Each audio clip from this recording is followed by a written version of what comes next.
சினிமாவுக்கே சம்பந்தமில்லாத ஒருத்தன் நான் இங்கே வந்து உட்காந்துருக்கேன். எனக்கு இருக்கிற ஒரே தகுதி 20 வருஷத்துக்கு முன்னாடி கங்கா கௌரின்னு ஒரு படம் நடித்தேன். அந்த படத்தை முதல்ல எங்கள் அப்பா பார்க்குறதுக்கு காசு கொடுத்து, நான் ஒரு படம் நடிச்சிருக்கேன் போய் பார்த்துட்டு வாங்கப்பா, திண்டுக்கல் கணேஷ் தேட்டரில் ரிலீஸ் ஆகிருக்குன்ட்டு காசு கொடுத்தேன்.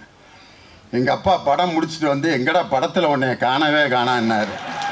அப்பா படம் முழுதும் நான் தான்ப்பா வருவேன், முதல் சீனில் நான் தான் பாட்டு பாடிட்டு வருவேன், யாரோ ஒரு கிழவன்லடா வந்தான்னாரு. படத்திலே கிழவனா நடித்து இப்படி கேவலப்படுத்திட்டியடான்ட்டு பெத்த தகப்பேன் படத்தை பற்றி அப்படி விட்டார்.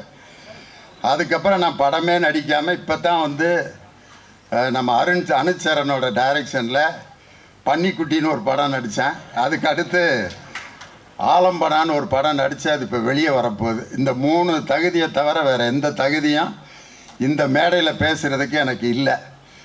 ஆனால் இதை விட ஒரு பெரிய தகுதி என்னன்னா, மக்கள் நாயகன் ராமராஜனுடைய மிகப்பெரிய ரசிகன் நான். ஒன்று, அவருடைய நடிப்பு எதில் அப்படின்னா, ஒரு சிறப்பு ஒரே ஒரு வரியில் சொல்லணும்னா, மக்கள் திலகம் எம்ஜிஆர் தான் ஒரு படத்தில் எந்த பாட்டுக்கு வேணாலும் அப்படி கையை தூக்கி ஒரு ஆக்ஷன் பண்ணாருன்னா கூட்டமே அப்படியே கைதட்டி ரசிக்கும். புதிய சூரியனின் பார்வையிலே அப்படின்பாரு ஓன்னு கத்துவாங்க. அதுக்கு அடுத்து உழைக்கும் கைகளே அப்படின்பாரு, அதுக்கு கை தட்டுவாங்க. சோகப்பாட்டு கூட அப்படி கை தூக்கி அன்பேவா அப்படின்பாரு, உடனே சோகப்பாட்டுங்க கை தட்டுவாங்க. எம்ஜிஆர் ஒரு கலர் ட்ரெஸ் போட்டு அந்த கை தூக்கி மக்களிடம் வரவேற்பை பெற்றதற்கு அடுத்து, அது மாதிரி ஒரு கலர் ட்ரெஸ் போட்டு கைகளை தூக்கி மக்களிடம் மிகப்பெரிய வரவேற்பை பெற்ற எம்ஜிஆருக்கு அடுத்து மக்களால் நேசிக்கப்பட்ட ஒரு கலைஞன் என்னுடைய இனிய சகோதரர் ராமராஜன். அவர்கிட்ட இருக்க ஒரு நல்ல குணம் நாங்கள்லாம் கற்றுக்கிட்டது, ஒரு படத்தில் சும்மா ஒரு 10 நிமிஷம் நடிச்சிருப்பேன், ஒரு டிஎஸ்பியாக நடிச்சிருப்பேன், அதுக்கப்புறம் தரையிலே நடக்க மாட்டேன். 10 மினிட்ஸ் அந்த படத்தில் டிஎஸ்பியாக நான் தான் நடிச்சிருக்கேன். அவன் கூட பிறந்த சகோதரனே அந்த படத்தை பார்க்க யோசிச்சிருப்பேன். ஆனால் அப்படி ஒரு படத்தில் 10 நிமிஷம் நடித்தவனே வானத்தில் பறக்கிற நேரத்தில் மக்களால் நேசிக்கப்பட்ட ஒரு கலைஞன் இவ்வளவு எளிமையாக ஒரு மனிதனை இதுவரைக்கும் நான் பார்த்ததில்லை. அவருடைய வெற்றிக்கு மிகப்பெரிய காரணமே அதுதான். இந்த படத்தினுடைய தயாரிப்பாளர் மதியழகன், அவர் பேரை பார்த்தோன்னே நம்ம ஏதோ மதுரைக்காரரு கருப்பாக ஒரு மாதிரி இருப்பாருன்னு பார்த்தா, ஹிந்தி பட ப்ரொடியூசர் மாதிரி அப்படி கண்ணாடியையும் அவர் கலரையும் பார்த்துட்டு உண்மையிலே ஒரு ஹிந்திக்காரன் தான் நினச்சேன். ஆனால் பேரை பார்த்துட்டு மதியழகன்னு இவ்வளோ அழகான தமிழ் பேர் வச்சு அவருடைய படத்தை திரும்ப ராமராஜன் சாருக்கு இத்தனை ஆண்டுகள் கழித்து மீண்டும் மக்களிடம் கொண்டு சென்றதற்காக அவருக்கு எல்லாரும் ஒரு பலத்த கரவொலி நம்ம மதியழகன் சாருக்கு கொடுக்கணும். அவருக்கு நேர் ஆப்போசிட்டு டைரக்டரு, அவர் செக்க செவேர்னு ஹிந்திக்காரன் மாதிரி இருக்கார். டைரக்டர் பாருங்கள் நெல்சன் மண்டேலா மாதிரி, ஆனால் கலர் அப்படி இருக்க ஒழிய, ஆனால் அவருடைய திறமை அற்புதமானது. அவர் நடையும் அவர் அந்த ஒரு 2 நிமிஷம் ஷூட்டிங் ஸ்பாட்டில் பார்த்தேன், அவ்வளோ பரபரப்பாக இருந்தார். இந்த மேடைக்கு நான் வந்ததுக்கு காரணம் என்னுடைய மகன் லியோ சிவகுமார் இதில் கதாநாயகனாக நடிச்சிருக்காரு.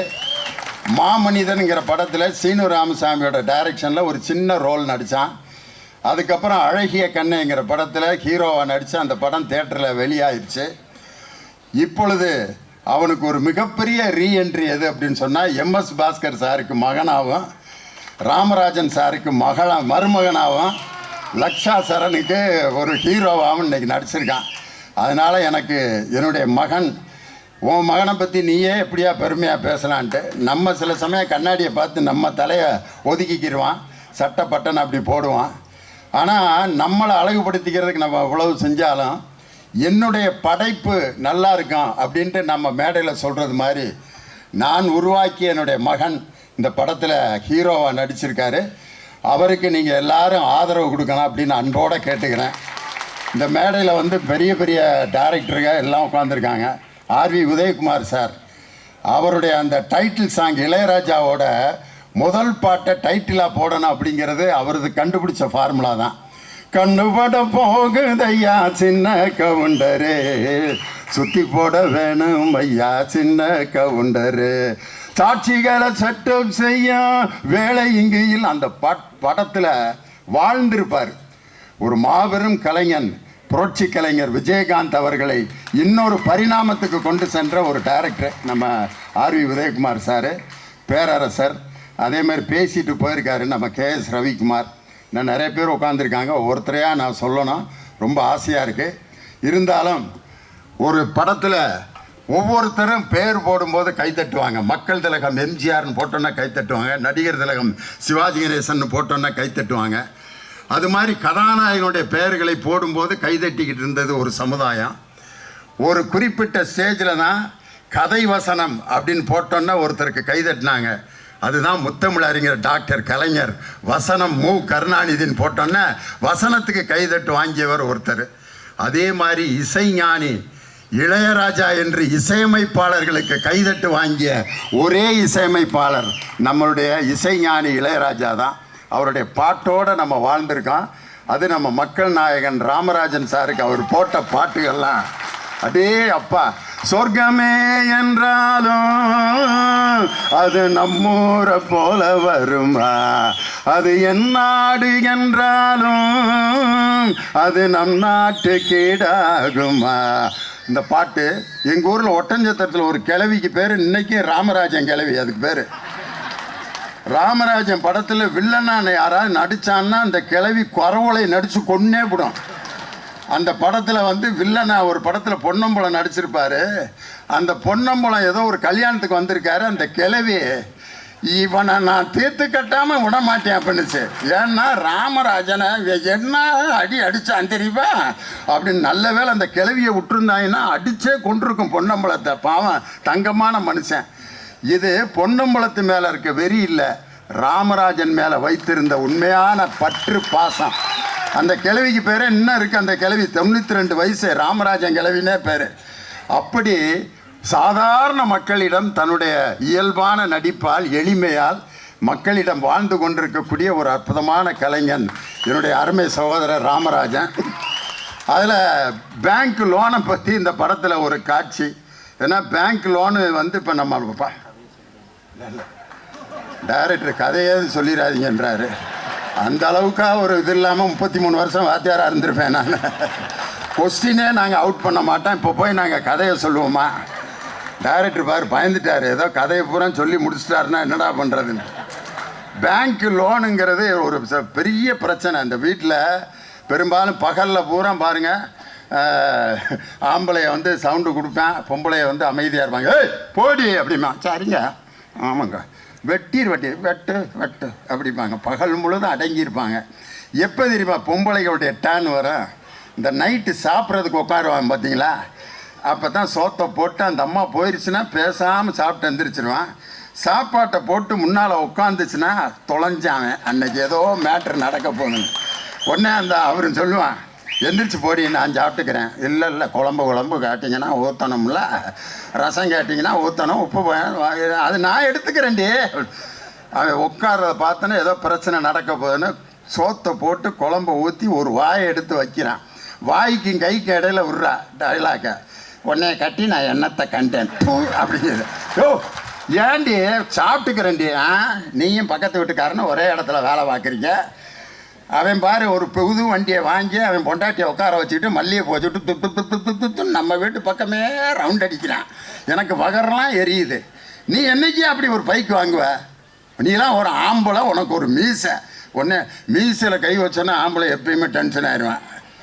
1/2 மணி நேரத்தில் உனக்கு பைக்கு நான் கொண்டு வர்றேன்னா பாருன்னு பேங்க்கில் லோனை போட்டு 15 வட்டிக்கு கடனை வாங்கி பைக்கை மாலையை கொண்டு வந்து நிப்பாட்டினான்.